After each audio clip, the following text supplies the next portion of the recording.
الرحمن الرحیم۔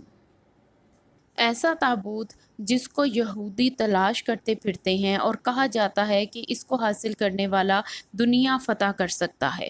آخر ایسی کیا بات ہے اس تابوت میں؟ آخر ایسا کون سا راز دفن ہے اس تابوت میں کہ اس میں ایسی جادوئی طلسماتی کرامات ہیں کہ یہ دنیا فتح کر سکتا ہے اور اپنے مالک کے لیے تخت و تاج لا سکتا ہے؟ اور ہمارے اسلام میں اس تابوت کے بارے میں کیا حکم آیا؟ اس طلسماتی صندوق کو تابوت سکینہ کہا جاتا ہے، لیکن شیئر لازمی کیجیے گا اور اینڈ تک دیکھیے گا۔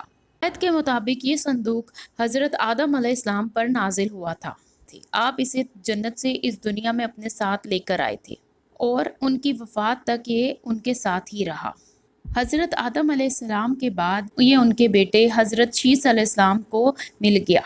اس طرح یہ بنی شیث میں منتقل ہوتا رہا یہاں تک کہ یہ اسرائیل کی ملکیت بن گئی اور حضرت موسیٰ علیہ السلام تک پہنچا۔ حضرت موسیٰ علیہ السلام نے اپنی قوم کے لیے ایک خیمہ بنایا اور اس میں یہ تابوت رکھ دیا۔ بعد میں اسی جگہ حضرت داؤد علیہ السلام اور حضرت سلیمان علیہ السلام نے ایک عظیم و شان عبادت گاہ بنا دی اور اس عمارت کو ہیکل کا نام دیا گیا۔ اس ہیکل میں اس قدر چمک و روشنی تھی کہ رات میں بھی روشنی کی ضرورت نہ پڑتی۔ جس خاص کمرے میں اس تابوت کو رکھا ہوا تھا اس کا نام القدوس تھا۔ سوال یہ ہے کہ آخر اس تابوت میں ایسی کیا چیز تھی جس کو بنی اسرائیل نے اتنا مقدس قرار دیا تھا؟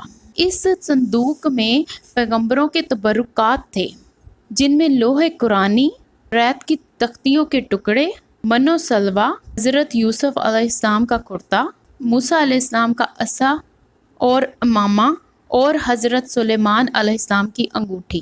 اس کے علاوہ بہت سارے پیغمبروں کے صورتوں کے حلیے بنے ہوئے تھے۔ بنی اسرائیل جب کفار سے جنگ کرتے تو بڑے بڑے لشکر دیکھ کے ڈر جاتے تھے، تب وہ اس صندوق سے سکون اور صبر حاصل کرتے تھے اور ان صندوق کے آگے بیٹھتے تو انہیں بہت تقویت پہنچتی تھی اور ان کے دلوں میں ایسا اطمینان پیدا ہوتا کہ ساری جنگیں فتح کر لیتے۔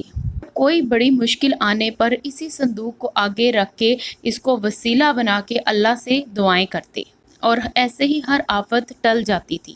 مختصر یہ کہ یہ تابوت بنی اسرائیل کے عروج کا سبب تھا، لیکن جب بنی اسرائیل میں طرح طرح کے کفر اور بدعمالیاں شروع ہوئیں تو اللہ کا عذاب آیا۔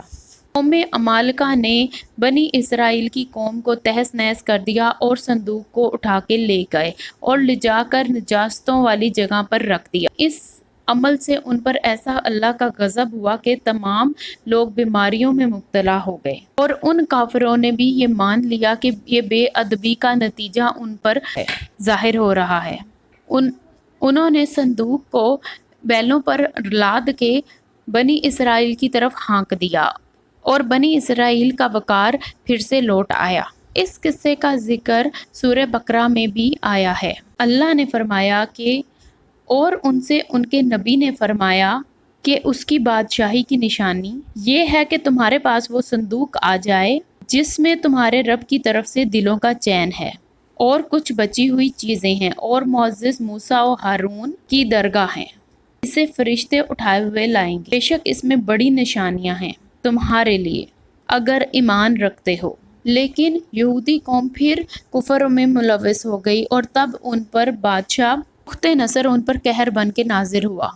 ان تباہیوں کے نتیجے میں تابوت سکینہ کہیں غائب ہو گیا اور آج تک اس کا کوئی نشان نہیں۔ ایک روایت کے مطابق یہ صندوق حضرت سلیمان رضی اللہ تعالیٰ کے محل میں کہیں دفن ہے، جو فلسطین میں آج بھی گم ہے، جس کی تلاش یہودی کر رہے ہیں۔ اس محل کو ہیکل سلیمانی کہتے ہیں۔